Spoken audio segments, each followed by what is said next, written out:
Hey guys, I'm Jim from Quail Hollow Bird Farm, and some of you out there may know me from our TV show, Carolina Outdoor Magazine TV. But today what I'm going to do is I want to take you through some of the steps that we do when we're getting ready to have a quail hatch out. Now, in a few days from now, we're going to have probably about 500 Tibetan quail hatch out. So I want to take you through some of the steps that I'm doing to prepare for this, okay? Now, this video probably is not for the person who has a homestead or who is just kind of hatching out, 25 birds to have around the house or something like that. But you can apply a lot of this toward what you're doing, guys, okay? And, we're using a different hatcher. We use a commercial hatcher versus a smaller styrofoam type one, but the principles are the same, okay? Your temperatures and your humidity and things like that are all basically the same. It's just that we hatch out on a commercial basis, and we hatch out sometimes thousands of quail at one time. So we've got a small batch of Tibetan quail in the incubator here. It takes 17 days to incubate them, and usually about, I would say probably about 12 days in, we take the eggs off from the turners, okay? And we put them into a brooder box, into a hatcher box, and then put them back in the incubator. So that's what we're going to do. I want to show you the preparation I'm making for the hatching box, we'll call it. And then after that, I'm going to show you what we hatch our quail after they hatch, where we put them to brood them until they're old enough to go out into our brooder houses, okay? So let's go ahead and get started, and we'll start first with showing you the box that we're going to use to put our eggs in. Alright, this is the box that we're going to use, and this box, when you get one of the, if you should have a GQF hatcher, we've got the Sportsman 1500, and they come with a big hatching tray like this, okay? And when they send this to you, they'll send you a couple of mats to put in the bottom. Well, what them mats are to do is that this is very slippery. And something you need to remember is when your quail first hatch out, their legs are very brittle and they break very easily. And you don't want that to happen, because then you're going to have a crippled bird. So you need to put something down here that's skid resistant. Now what we use is, I use a mat. Let me put this box down here out of the way a little bit. These are mats that you get like for your pets for in the house. And we will put these, cut them and put these in the bottom. Okay, they're not that expensive, and they have like a cotton base to them. And this is really nice, because what this will do is it makes it so that the little chicks, after they hatch out, have something to support them. It's soft, and they can stand. They're not going to be slipping around in this box while they're waiting to come out of here and go in, where you have shavings and things like that. So, and this is absorbent too, so it'll keep all the stuff you don't want the chicks getting into absorbed into this. So I'm going to cut this and put it in here, and I'm going to put it in the bottom of this box right here, and I'll show you what I've done, and then we'll move on to the next step, which will probably be getting the chicks, the birds, the eggs out of the incubator, and showing you some of the things we look for when we get ready and we put them in this box before we put them back in the incubator.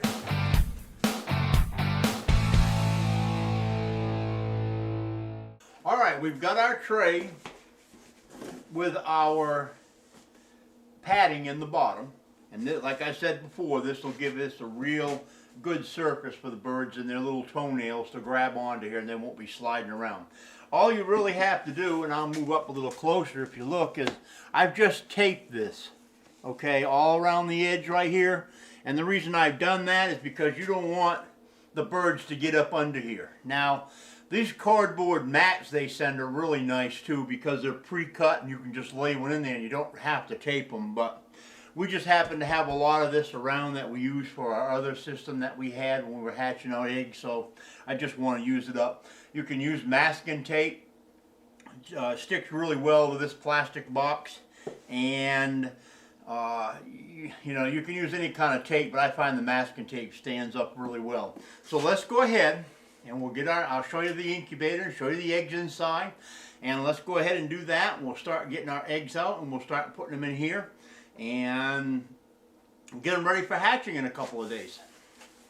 Okay, this here is the GFQ Sportsman 1502. This is the kind of hatchers we have. We have a couple of these here on the farm. And this is the kind I like for doing the kind of hatching we're doing, because what we found is using the smaller styrofoam hatching units, it was very hard to control the temperature and the humidity in there.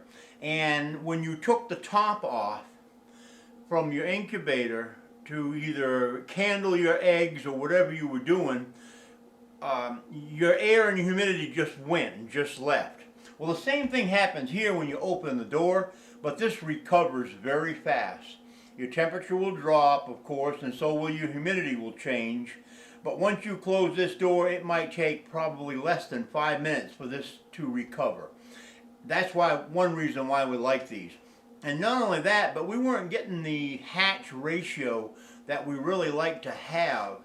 You know, when you put 100 eggs in, you like to get about 80% hatch rate, and we weren't getting that. No matter what we did, it just seemed like we couldn't get a stable environment to hatch the eggs. So, and not only that, but we couldn't hatch enough eggs out at a time to keep up with supply and demand. Now, this was way back, 15 years ago when we first started the farm, and it was a learning thing for us then, and we've learned a lot since that time until now on hatching birds. What birds do I prefer to hatch? Well, here at the farm we have to have quail. We raise the Georgia Giant bobwhite quail. That's where a lot of hunters and preserves and guys that train dogs, sporting dogs, that's what they like to have. We also raise Conturnix quail. A lot of people like to have them just to have for like pets around the house. And we also raise Tibetan quail, which are a really good bird for guys that like to train their dogs. Okay, they hold good, they fly good. And the thing that I like about them kind of quails, the Conturnix and the Tibetan versus the bobwhite quail, is that they are a lot more suitable for an outdoor environment. All our quail are raised, you've seen other videos, they're raised in the outdoors. They're raised to be acclimated in the conditions they live in. I think it makes a stronger bird. Some guys say, oh, you got to raise them on above ground pens. We've never done that, and our quail loss in our pens is very small. We go sometimes months without losing a single quail. I just think it makes a stronger bird, but Tibetan and Pharaoh quail or Conturnix quail, they are really disease tolerant, and they're more of a stress tolerant bird. Let's get started. I want to show you the inside of the incubator here, and I want to talk to you a little bit about the control center, which is on the side right here. And if you're just going to hatch birds, a lot of quail in a large quantity, this is the best way to do it, guys. I really think it is. So let's take a peek inside. And I won't hold this open, because I'm going to have to be taking these eggs out to change them out, but that way you can see. On the top right here, what we have is this is the tray that you control your humidity with. You keep this full of water. It will last probably a week. It depends on the humidity. And it does really good at keeping the humidity exactly where you want it.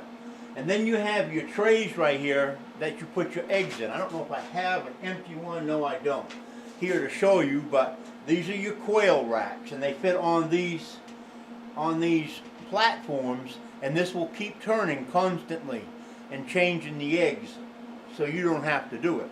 Let me close this up real quick. We're going to get ready to get these out for you. But I want to show you this control box. Alright, this is the control center right here. And as you can see, it's cycling through. And it's telling you, it'll come back up here in a minute, what the temperature is set at, which is 100 degrees. Okay? It'll tell you the inside temperature, which is 94.4 now, because we just opened the door. And then it will tell you the humidity inside, which right now is 44% humidity, okay? We want to see this up in the 80s somewhere, about 82% is what I want to see when these birds get ready to hatch. It also tells you how many times the eggs have turned through this cycle.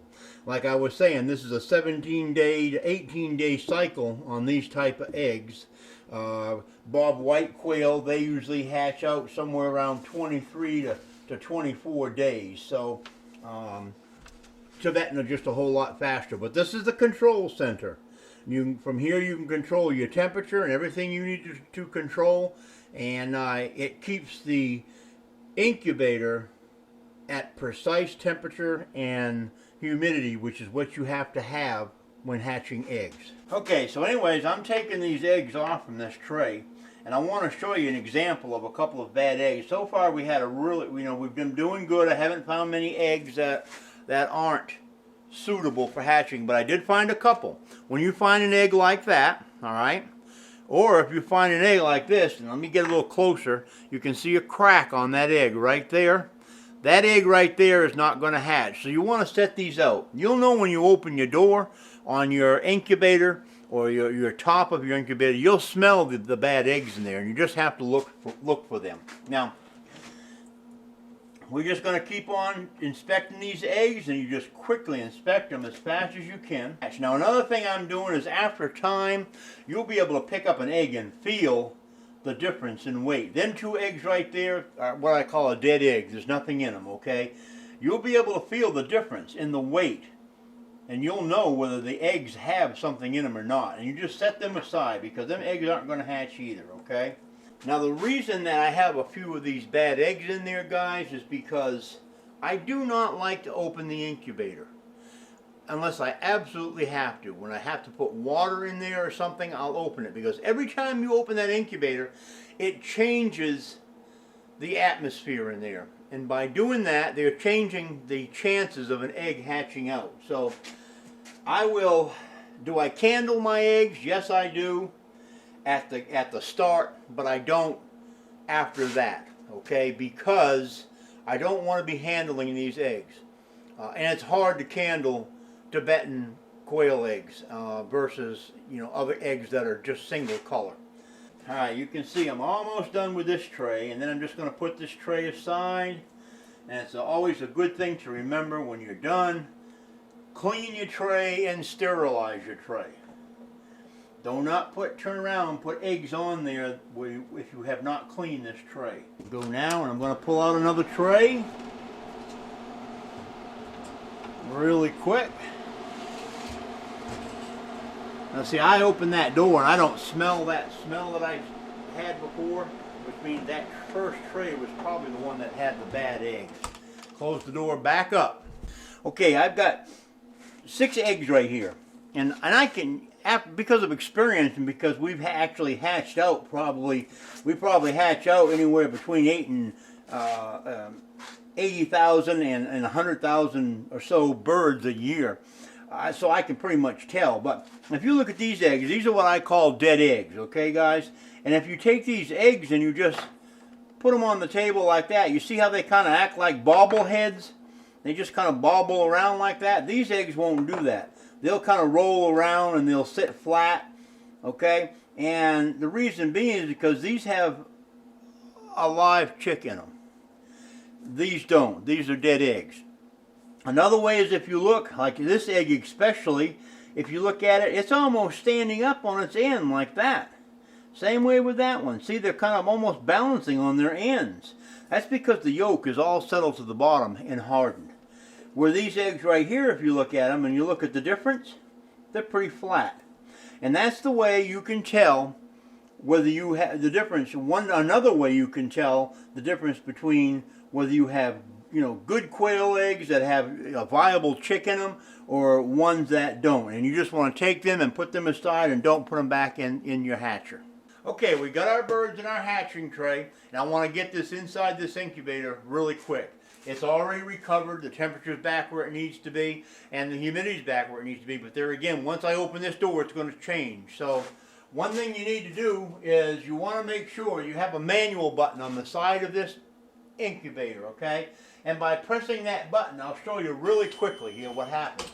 By pressing that button, as you can see, these trays will move up and down. You want to have it on the manual mode because you don't want these trays going up and down when through the hatching process, and you want to put them level so you can put your hatcher in the bottom of the incubator. Alright, so we're going to get these level, and when they get up there, I'll just let the button go just like that, and they'll stop. Now what I'm going to do next, I'm going to take my eggs, and if you can see, I've got all my eggs in that tray right there. Okay, them are all ones that I hope are going to hatch, and I'm going to put them in there, and I'm going to close the door, and I'm going to try to do this as quickly as I possibly can. The only thing you want to do is make sure that your humidifier or that your container holding the water, make sure it's full of water, because once you close that door, you do not want to open that door until the hatching process is over, okay? You don't, at that point, you do not want to change the humidity inside this cabinet, and you do not want to change the temperature. The humidity, which is going to be very important for the hatch out, more so than a couple of degrees in temperature, but you're not going to have to worry about that with this thing, with this incubator here. Now, during the hatch out time, keep an eye on what's going on and try to catch them when they first start hatching out. Beyond that point, do not keep opening this door and taking your birds out, because every time you open this door, you're changing the conditions inside, and that's not good for the other eggs that are remaining. So I always tell folks it's good to wait at least a minimum of 24 hours until the hatching process is almost over, because you don't want to disturb these birds, these eggs, during that process. You don't want to change that humidity. And some of the problems we had starting off early in our earlier years by hatching with the styrofoam hatchers is that we would open the tops to take out the chicks that were running around and then put them back on. Every time we did that, the humidity in that box would just go away. And the humidity within a matter of 5-10 minutes on the egg would change and make it harder for the remaining birds to hatch. So you just want to remember that. Leave your birds, make sure your tray that holds your water is full, and watch your birds and at least give them a minimum of 24 hours. And that's just the way we do it, and we have a very good success rate. I would if we have good eggs coming from the supplier, we will have an 80 to 90% hatch rate with this type of a hatcher. And you can have it also with the other type hatchers. You just have to control the fact that you don't keep opening and closing that cover. All right, a few days from now, we'll come back here and we'll show you the hatch out process. Hopefully I'll be able to catch some of them in there. And then we'll show you where we're going to brood them for about a week or two, and the controlled conditions we have for brooding them. And we'll show you that area right there, and we'll show you what we do, and they will stay into them certain areas that we have for brooding for about a couple of weeks. Then we'll move them out to the brooder houses themselves. So we'll see you in a few days when these little dudes here start hatching out.